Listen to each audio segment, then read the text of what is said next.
लीलावती देवी महिला महाविद्यालय के ऑनलाइन एजुकेशन में आपका स्वागत है। आज हम लोग पढ़ेंगे वर्तमान भारतीय समाज में प्रारंभिक शिक्षा के अंतर्गत भारतीय विचारक। भारतीय विचारकों में सबसे पहले आज हम पढ़ेंगे स्वामी विवेकानंद। स्वामी विवेकानंद का नाम ऐसा नहीं है कि कोई छात्र ना जानता हो। स्वामी विवेकानंद बहुत ही प्रतिभाशाली थे। तो हम लोग देखेंगे कि स्वामी विवेकानंद का बचपन कैसे बीता, कैसे उन्होंने शिक्षा प्राप्त की और किस प्रकार से उनके शैक्षिक विचार हैं। तो स्वामी विवेकानंद का बचपन का नाम था नरेंद्र नाथ दत्त। बचपन में वह नरेंद्र नाथ दत्त के नाम से जाने जाते थे। जन्म की बात करें तो 13 जनवरी 1863 में कलकत्ता नगर में इनका जन्म हुआ था। इनके पिता श्री विश्वनाथ दत्त पेशे से एक वकील थे जो बंगाली क्षत्रिय थे। इनकी माता भुवनेश्वरी देवी गृहिणी थी जो धर्म में आस्था रखती थी। गुरु की बात करें तो रामकृष्ण परमहंस इनके गुरु थे। रामकृष्ण परमहंस से बहुत ही प्रभावित थे और उनके शिक्षा और उनके विचारों को इन्होंने देश ही नहीं अपितु देश के बाहर भी कई जगह पर भ्रमण करके इन्होंने प्रचार प्रसार किया।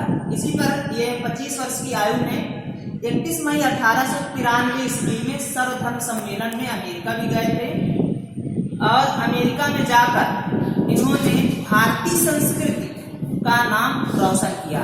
वहां पर इन्होंने जो उद्घोष किया था वह मेरे भाइयों बहनों से प्रारंभ हुआ था, जिससे वहां के लोग बहुत प्रभावित थे। इसके बाद वह इंग्लैंड गए और इंग्लैंड के बाद वह भारत आए।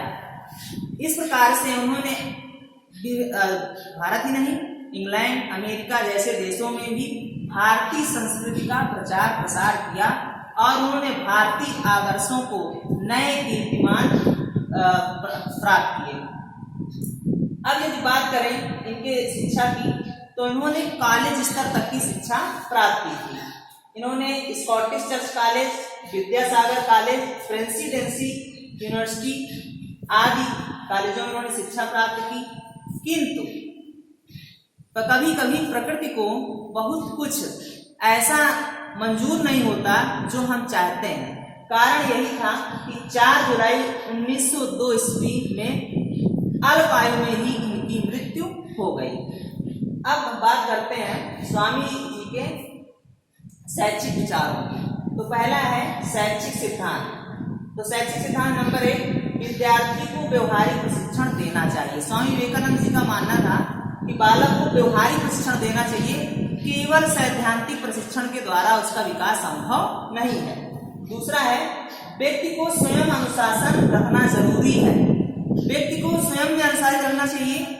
यदि कभी ऐसा सोचा जाए या कोई व्यक्ति ऐसा सोचता है कि दूसरे के द्वारा किसी को नियंत्रित किया जा सकता, तो ऐसा संभव नहीं है। आप अपना नियंत्रण स्वयं करें या अपने आप को अनुशासित रखें, यही सबसे अच्छा साधन है। इसके बाद है निरक्षर लोगों को शिक्षित करने का प्रयास करना चाहिए।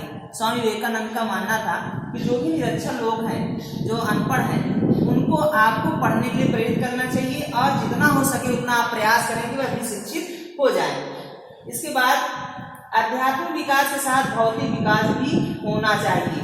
स्वामी विवेकानंद का मानना था कि केवल आध्यात्मिक विकास के द्वारा मनुष्य का सर्वांगीण विकास संभव नहीं है, इसलिए भौतिक विकास भी किया जाना चाहिए। इसके बाद 5वां पॉइंट है व्यक्ति के विचार एवं आचरण में समन्वय होना चाहिए। स्वामी जी का मानना था कि जो व्यक्ति का विचार है और उसके आचरण में समन्वय होना चाहिए। मतलब यह है कि आप जैसा विचार व्यक्त करें वैसा आप परिलक्षित भी हो। मतलब ऐसा ना हो कि आपकी कथनी और करनी में अंतर ना हो। इसके बाद है देश के औद्योगिक विकास के लिए तकनीकी शिक्षा दी जाए। स्वामी जी का मानना था कि औद्योगिक विकास तभी संभव है जब भारत में तकनीकी शिक्षा प्रदान की जाए।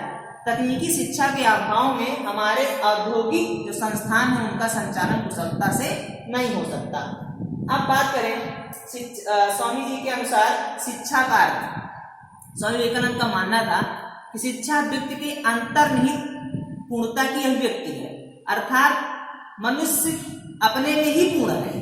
जो कुछ भी उसे ज्ञान चाहिए वह उसमें पहले से ही निहित है।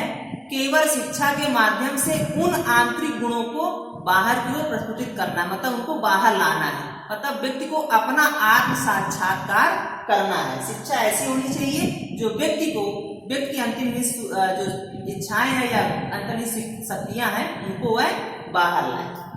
इसके बाद स्वामी जी के अनुसार शिक्षा के उद्देश्यों की बात करें तो पहला है छात्र के सर्वांगीण विकास का उद्देश्य। स्वामी जी का मानना था कि छात्र का सर्वांगीण विकास होना चाहिए, केवल शारीरिक ना होकर, केवल मानसिक ना होकर, केवल सामाजिक ना होकर, अपितु शारीरिक, मानसिक, बौद्धिक, सामाजिक, भाषात्मक सभी पक्षों का उसका विकास होना चाहिए। इसके बाद है चारित्रिक विकास का उद्देश्य। स्वामी विवेकानंद का मानना था कि व्यक्ति को ब्रह्मचर्य का पालन करते हुए अपने जीवन में आगे बढ़ना चाहिए। चारित्रिक, यदि मनुष्य का चरित्र क्षीण हो जाएगा तो उसका पतन संभव है, इसलिए वह चारित्रिक विकास पर बल देते थे। इसके बाद है नैतिक विकास का उद्देश्य। स्वामी जी का मानना था कि बालक के नैतिक विकास पर अधिक से अधिक बल दिया जाना चाहिए ताकि वह नैतिकता की राह पर चलकर सदाचारी जीवन व्यतीत करे। इसके बाद है विविधता में एकता की भावना के विकास का उद्देश्य। स्वामी विवेकानंद ने देश के विभिन्न भागों में भ्रमण किया। भ्रमण करने के बाद उन्होंने देखा कि भारत में बहुत ही ज्यादा विविधता है और ऐसे में लोग जो विभिन्न जातियों, विभिन्न धर्मों में बटे हुए हैं, विभिन्न भौगोलिक परिस्थितियों में अलग अलग रूप से बटे हुए हैं, उनमें एकता की भावना की जरूरत है। और उनका मानना था कि शिक्षा ही वह माध्यम है जिसके माध्यम से हम राष्ट्र में एकता ला सकते हैं। इसके बाद है इच्छा शक्ति को सबल बनाने का उद्देश्य। आप जानते हैं कि व्यक्ति की यदि इच्छा शक्ति कमजोर होती है तो वह कभी भी सफल नहीं हो पाता है। स्वामी विवेकानंद का मानना था कि हमारे देश में युवाओं में शक्ति तो बहुत है, क्षमताएं तो बहुत है, किंतु यदि उनमें दृढ़ इच्छा शक्ति नहीं होगी, विल पावर नहीं होगा तो वह सफल नहीं हो पाएंगे। कई बार यह उल्लेख भी हुआ कि हमारे देश में कुशल नेतृत्व की जरूरत है और वह संभव तभी होगा जब व्यक्ति में इच्छा शक्ति होगी तभी। इसके बाद बात करें विवेकानंद के अनुसार पाठ्यक्रम। स्वामी विवेकानंद का मानना था कि जो पाठ्यक्रम आध्यात्मिक और भौतिक दोनों होना चाहिए। इसीलिए उन्होंने दर्शन, पुराण, उपनिषद के साथ ही इतिहास, भूगोल, गणित, तकनीकी व व्यावसायिक शिक्षा के प्रशिक्षण पर भी उन्होंने बल दिया। स्वामी विवेकानंद का मानना था कि जो हमारा पाठ्यक्रम है वह बालक का सर्वांगीण विकास करने वाला होना चाहिए। साथ ही उन्होंने व्यावसायिक प्रशिक्षण पर इसलिए बल दिया ताकि उनको रोजगार प्राप्त हो सके और व्यक्ति आत्मनिर्भर बन सके।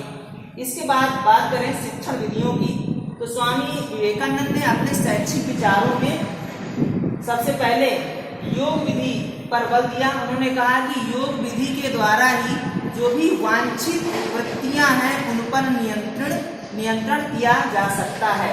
दूसरा उन्होंने कहा एकाग्रता। उन्होंने कहा एकाग्रता ही सभी विषयों का या सर्वांगीण विकास का एक मूल मंत्र है। हम एकाग्रता के द्वारा ही अधिक से अधिक अध्ययन कर सकते हैं और विभिन्न विषयों पर हम अपने अनुभव साझा कर सकते हैं। इसके साथ ही उन्होंने तर्क, व्याख्यान, विचार विमर्श और उपदेश विधि को भी उन्होंने महत्वपूर्ण स्थान दिया। शिक्षण विधि में तर्क, व्याख्यान, विचार विमर्श, उपदेश विधि को भी शामिल किया जाना चाहिए ताकि छात्र और शिक्षक के बीच में बराबर संवाद बना रहे। इसके बाद है अनुकरण विधि। स्वामी विवेकानंद अनुकरण विधि को भी महत्व प्रदान करते हैं। उन्होंने कहा कि शिक्षण में अनुकरण विधि बहुत ही उपयोगी है क्योंकि छात्र शिक्षक का अनुकरण करते हैं और यदि शिक्षक में आदर्श वाचन होगा, उसके गुण अच्छे होंगे, वह सदाचारी जीवन व्यतीत करेगा तो छात्र भी उससे प्रेरित होंगे और उसकी राह पर ही चलने के लिए आगे बढ़ेंगे क्योंकि बालक जो देखता है वही सीखता है। हम अनुकरण करके ही बोलते हैं और अनुकरण करके ही संस्कृति को अपनाते हैं। इसके बाद है व्यक्तिगत निर्देशन व परामर्श विधि। स्वामी विवेकानंद का मानना था कि छात्र को शिक्षण के समय व्यक्तिगत निर्देशन की भी आवश्यकता होती है। बालक में विभिन्न प्रकार की कठिनाइयां होती हैं और सभी बालक विभिन्न प्रकार से अलग होते हैं एक दूसरे से। ऐसे में उनको व्यक्तिगत निर्देशन देना चाहिए, उनकी व्यक्तिगत कठिनाइयों को दूर करना चाहिए, साथ ही उनको परामर्श भी देना चाहिए ताकि वह अपनी समस्याओं का समाधान करते हुए आगे बढ़ सके। आज इतना ही। अगली क्लास में हम लोग पढ़ेंगे कि स्वामी विवेकानंद ने अनुशासन, शिक्षक, छात्र, स्त्री शिक्षा आदि पर उन्होंने अपने क्या विचार व्यक्त किए और उनकी कौन कौन सी कृतियां आज भी हमारे लिए बहुत ही उपयोगी हैं। आज के लिए इतना ही। धन्यवाद।